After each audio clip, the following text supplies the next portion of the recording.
여러분 반갑습니다. 어반입니다. 오늘 이야기는 독신에 대한 이야기를 한번 해보려고 하는데, 뭐 따지고 보면 나 역시도 그런 독신, 독거노총각 중에 한 명이긴 한데, 근데 어디에 살고 있는 독신이냐에 따라 가지고 이게 좀 차이가 있는가 봐. 그리고 오늘 이야기하는 부분은 시골에서 살고 있는 독신은 특히 살기 어렵다라는 주제로 이야기를 해보려고 합니다. 그라샹! 여러분, 시골에 살고 있는 독신이라는 느낌은 어때요? 시골에 살고 있는 독신. 도시에 살고 있는 독신 느낌과는 조금 다르단 말이야. 그래서 뭐 예를 들어 나 같은 경우도 지금 울산에 살고 있는 독신이긴 하지만 울산은 그래도 나름 광역시잖아. 그치? 나름. 인구 100만이 넘습니다, 여러분. 근데 이 사는 곳이 울산이냐 광역시냐 그리고 똑같은 관점에서 서울이냐 느낌이 완전 달라. 그리고 내가 개인적으로 느끼기에 인구가 많으면 많을수록 좀 뭔가 독신 생활을 하기에는 편한 그런 느낌이 있거든. 그래서 모임 같은 것도 뭐 서울은 엄청 많이 활성되어 있는 것들도 있고, 그리고 나는 좀 울산 살다 보니까 느끼는 게 뭐냐면 그게 있어. 울산은 남초도시거든, 특히. 남초도시인데 서울은 확실히 여초도시라고 느끼는 게 놀 때 느낌이 완전 다릅니다. 울산은 아줌마들이 전부 다 이렇게 팔짱 끼고 마, 니 한번 웃기 봐라. 약간, 진짜 이런 느낌이며, 서울 쪽 자녀들은 훨씬 더 오픈마인드라는 그런 느낌이 들어. 하다못해 그게 부산만 가도 그런 게 느껴지거든. 그래서 확실히 독신으로 지내더라도, 같은 도시에 따라서도 느낌이 이렇게 다른데, 하물며 시골은 어떨까라고 했을 때, 시골은 조금 더 하드코어한 느낌이잖아. 우리가 잠깐 생각을 했을 때. 근데 여기에 대한 글이 올라왔더라고. 그래서 이것도 일본 걸즈 채널에 올라온 거였고, 시골 독신은 살기 어렵다라는 제목으로 글이 하나 올라왔거든. 근데 더 웃긴 게 뭔지 알아? 1만 명 정도 작은 마을에 사는 28살 독신입니다라는 얘기를 해. 28인데 독신이라는 표현을 쓰더라.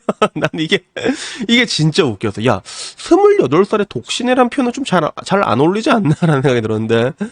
근데 자기는 독신이라고 생각하고, 결론적으로 이게 독신으로 살면서 많이 힘들다는 거야. 시골에 있어가지고. 거기에 대해서 이게 토픽이 올라왔는데, 이게 약간 좀 엉터리 번역이라서 그렇긴 한데, 뭐 이렇게 여러 이야기가 여기에 있더라고. 그래서 첫 번째 댓글은 뭐였냐면, 결혼하지 마라 이게 올라왔는데, 이게 좋아요가 19개, 싫어요가 34개.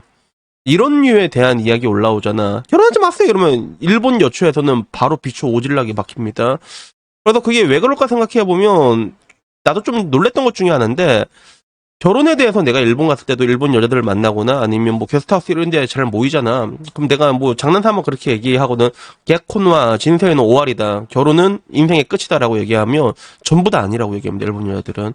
새로운 시작이다라고 얘기하더라고, 진짜. 그래서 얘들이 난 맨 처음에 그렇게 느꼈거든. 맨 처음에 얘들이 일부러 그렇게 얘기하나? 일부러 좋게 얘기해 주는 건가라고 생각을 이렇게 했는데, 근데 일본 내에서의 결혼이라는 인식 자체는 아까 말한 것처럼 새로운 시작이라는 인식 좋게 생각하는 사람들이 굉장히 많더라고. 그러다 보니까 오히려 이렇게 결혼하지 마라 이런 게 있으면 비추가 박히는 것 같아. 그래서 그 뒤로도 글이 여러 가지가 있었는데, 시골은 일일이 간섭하기 때문에 힘들다 뭐 이런 이야기.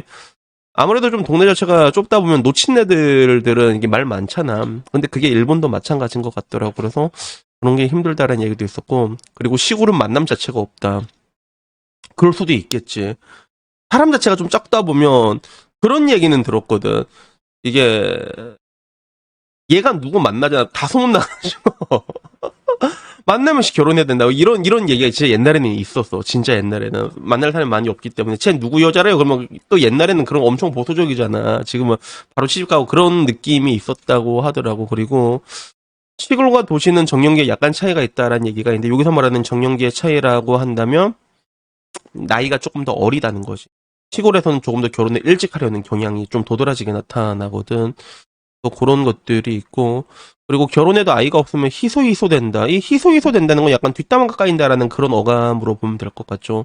희소희소 된다. 약간 뭐 그런 느낌이 있고, 그리고 독신이라면 언제든지 도시로 나올 수 있지 않냐라는 그런 얘기도 있었어. 그리고 이게 좀 재밌었어. 독신자를 붙잡으려는 친척한 오인이 있습니다. 하나의 오지랖이라고 볼 수 있겠지, 그지? 그래서, 그 뒤로도 뭐 여러 가지 이야기가 있었는데, 뭐 이런 것도 있었어. 이런 토픽 잘 보이지만, 이사를 하면 좋다는 거다고 하더라고. 그러니까, 무리하게 엄청나게 도시, 뭐 도쿄나 이런 데, 오사카 이런 게 갈 필요 없지만, 적당한, 사람이 있는 적당한 지방으로 이사되는 것만으로도, 뭐 이제 여러 가지 도움이 된다. 주변에서 말도 못 꺼내고 약간 그런 이야기도 있었습니다. 그래서 그 뒤에도 보면 그런 거야. 우리 지역도 시골인데 모두가 안다. 누군가 다 여기저기에 따른 뭐 어쩌고 저쩌고 이러면서 이게 말들이 굉장히 많이 나온다. 뭐 이런 이야기들이 있고 이거는 내가 무슨 말인지 몰라서 다시 한번 번역기를 돌려봤거든. 그러니까 번역기에 돌려보니까 아버지가 진지한 표정으로 얘기를 했대. 그래서 서른이 지나서 결혼을 못하는 거는 정신질환이 있는 게 아니냐고 여동생한테 내가 이거 번역기를 다시 한번 돌렸거든. 무슨 말인지 몰라가지고. 근데 그런 식으로 얘기를 하더라고. 그래서 결론적으로 참 그런 시골은 자유인권이 없다 뭐 이런 글들도 있었습니다. 그래서 그 뒤에로 보면 시골에 사는 여자들에 대한 그런 인생 고충이라고 해야 될까 그런 것들이 많았거든. 그러니까 주변에 뭐 쇼핑몰도 없고 이런 데서 살다 보면 사람들이 워낙에 뭐 동네도 좁고 그러다 보니까 여러 이야기들이 뭐 많이 나온다, 좀 괴롭다, 이런 이야기들이 있었더라고. 그래서 그 중에 좀 장문의 글이 있었는데, 요건 내가 일부러 번역기를 따로 돌렸거든. 그래서 요거는 번역을 한 걸 해석하면 어떻게 나오냐면, 자기는 시골의 가치관이 싫어서 도시로 나왔다고 하더라고. 그래서 30대 중반이고, 지금 독신이고, 도쿄에서 회사원으로 일하고 있는 거야. 그래서 동갑내기 사촌 언니가 있는데, 그 사촌 언니는 고졸이었다가, 프리토리를 했다가 데키혼 여기 말하는 건 결혼 말하는 것 같지. 그리고 남편도 비정규직인데 아직도 부모님 소나기에서 놀고 있다고 하더라고. 그래서 친척들이 모이면 여자이면서 대학까지 보내줬는데 결혼도 안 하고 고향에도 안 돌아가고 불효자식이다. 일본은 약간 고향에 대한 애착이 조금 강하거든. 우리나라랑 좀 많이 달라. 고향에 대한 애착이 좀 강합니다. 그리고 잘 모르는 회사에 다니면서 여자가 혼자서 먹고 살 수가 없다, 도쿄에서. 이상한 아르바이트라도 하고 있겠지. 여기서 말하는 이상한 아르바이트는 약간, 그, 풍속업이라고 하거든, 일본에서는. 약간 뭐, 요래요래 하는 거 있어. 그거. 그리고 그에 비해 뭐 이제 사촌은 대단하다. 부모님 댁에서 살면서 혼자 세 명을 이렇게 낳아서 얼굴도 보여주고 대단하다. 그러니까 좀 사촌을 본받아라.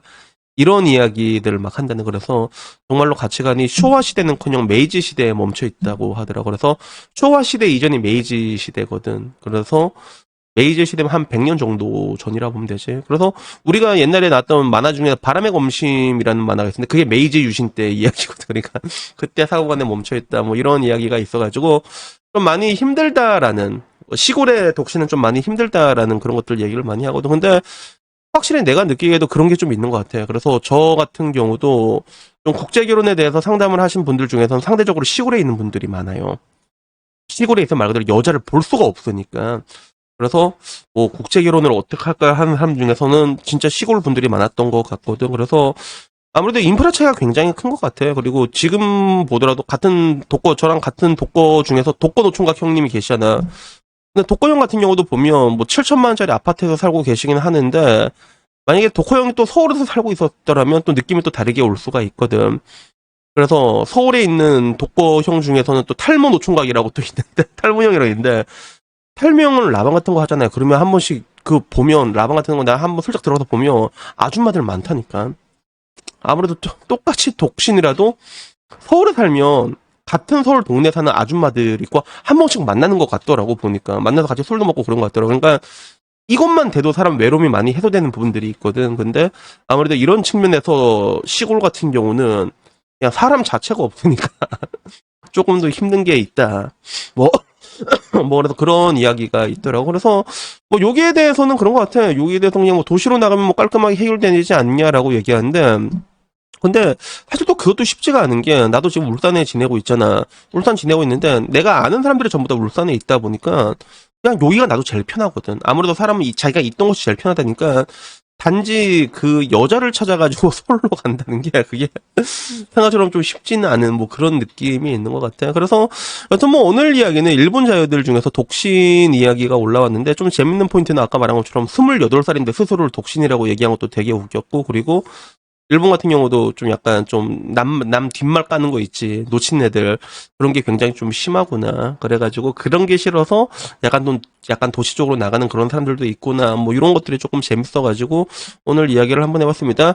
그래서 여튼간에 뭐 오늘 이야기는요. 여기까지고요. 뭐 이 상황이 좀 자기랑 비슷하다 싶은 분들한테는 근데 답이 사람이 있는 곳으로 나가야 되는 것 같아요, 일단은. 사람이 그렇게 많지는 않더라도 한 광역시 정도만 돼도 이게 좀 이게 만남이나 이런 것들이 좀 많이 좋아지는 것들이 있거든. 그래갖고, 결국엔 또 이렇게 되다 보면 이제 결국엔 다 이제 점점 이제 지방이나 시골들은 점점 사라질 수밖에 없는 어떻게 뭐 그런 것들 앞으로는 그렇게 되겠지만 근데 이런 것들이 다 이렇게 이어지다 보니까 어떻게 보면 이게 막을 수 없는 하나의 현상이 또 아닌가 뭐 그런 생각도 듭니다. 그래서 여튼 뭐 오늘 이야기는 여기까지고요. 다음에는요 조금 더 재밌는 이야기로 찾아뵙도록 하겠습니다. 이상입니다. 감사합니다. 크러쉬.